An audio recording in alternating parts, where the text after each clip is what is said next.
Salut à tous et bienvenue dans votre Crypto Info du 24 juin 2026. Aujourd'hui, on fait le point sur une journée particulièrement agitée pour les marchés financiers et les crypto-monnaies.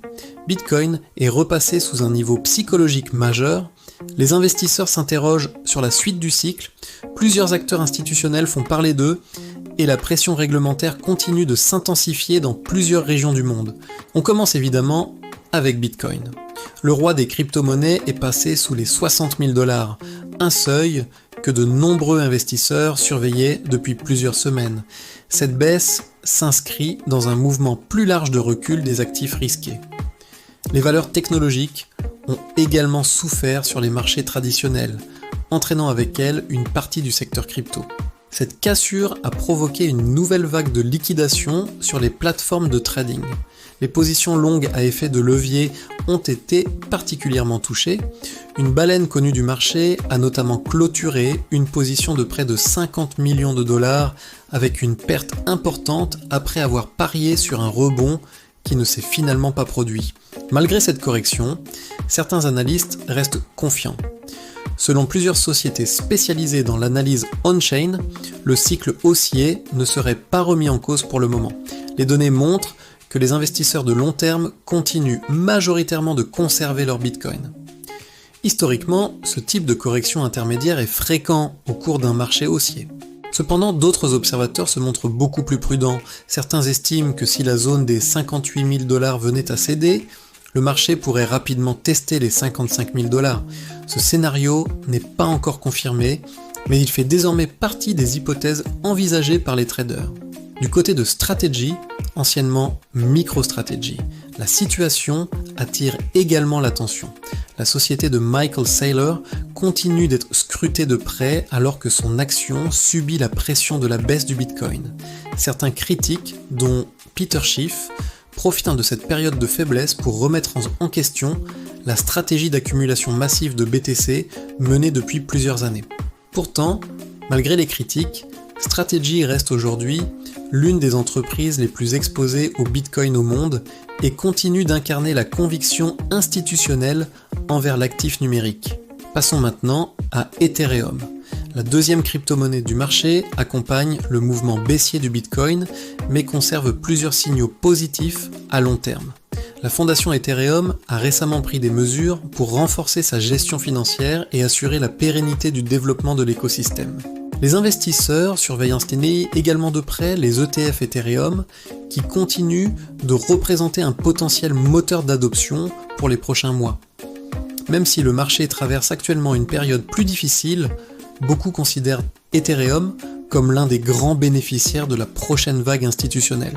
Autre actualité importante, Binance a retiré sa demande de licence MiCA en Grèce. Cette décision a surpris une partie de la communauté crypto européenne. MiCA représente pourtant le nouveau cadre réglementaire de référence pour les actifs numériques au sein de l'Union européenne. Cette annonce ne signifie pas que Binance quitte l'Europe, mais elle montre que les grands acteurs du secteur doivent parfois adapter leur stratégie face à des exigences réglementaires de plus en plus complexes. Pendant ce temps, les autorités continuent d'accélérer leur supervision du secteur. Aux États-Unis, plusieurs dossiers liés aux plateformes de prédiction et aux marchés financiers numériques pourraient créer d'importants précédents juridiques pour l'industrie. Sur les marchés traditionnels, JP Morgan a fait parler d'elle en maintenant un objectif ambitieux pour le S&P 500. Malgré les turbulences actuelles, la banque estime que les actions américaines disposent encore d'un potentiel de progression important à moyen terme. Cependant, elle reconnaît également que le risque d'un mouvement brutal reste présent si les conditions économiques se détériorent. L'environnement macroéconomique reste en effet particulièrement complexe. Les investisseurs surveillant l'évolution de l'inflation, les prochaines décisions de la Réserve fédérale américaine, ainsi que les tensions géopolitiques internationales. Concernant l'Iran, plusieurs développements récents ont poussé les investisseurs à rechercher davantage de sécurité. Les obligations américaines ont bénéficié de cette recherche de protection, provoquant une baisse des rendements à long terme. Ces mouvements montrent que l'incertitude géopolitique continue d'influencer fortement les marchés financiers mondiaux. Dans l'univers crypto, les investisseurs institutionnels restent néanmoins très actifs. BlackRock continue de développer ses produits liés aux actifs numériques, tandis que plusieurs fonds d'investissement préparent de nouvelles stratégies d'exposition au Bitcoin et aux crypto-monnaies. Cette implication croissante des grands acteurs financiers constitue l'un des éléments les plus importants du cycle actuel. Contrairement au précédent marché haussier largement porté par les investisseurs particuliers, celui-ci repose davantage sur l'arrivée progressive de capitaux institutionnels.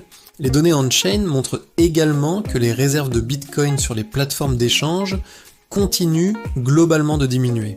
Ce phénomène suggère qu'une partie importante des investisseurs privilégie toujours la conservation à long terme plutôt que la vente immédiate. Pour les prochaines semaines, plusieurs événements pourraient influencer fortement les marchés. Les investisseurs attendent de nouvelles données économiques américaines, des décisions réglementaires importantes, ainsi que l'évolution des flux entrants dans les ETF Bitcoin et Ethereum. En résumé, cette journée du 24 juin 2026 a été marquée par la chute du Bitcoin sous les 60 000 $, une montée de l'incertitude sur les marchés, des évolutions réglementaires importantes en Europe et aux États-Unis, ainsi qu'une attention toujours très forte portée au mouvement des investisseurs institutionnels. Même si la volatilité reste élevée, les fondamentaux de long terme continuent d'attirer les grands acteurs financiers. Les prochaines semaines seront probablement décisives pour déterminer si cette correction n'est qu'une pause dans le cycle haussier ou le début d'une phase plus compliquée pour les crypto-monnaies. Merci d'avoir suivi cette crypto-info du 24 juin 2026. Si cette vidéo vous a plu, pensez à mettre un like, à vous abonner à la chaîne et à activer la cloche pour ne manquer aucune actualité crypto. On se retrouve demain pour un nouveau point complet sur les marchés. À bientôt.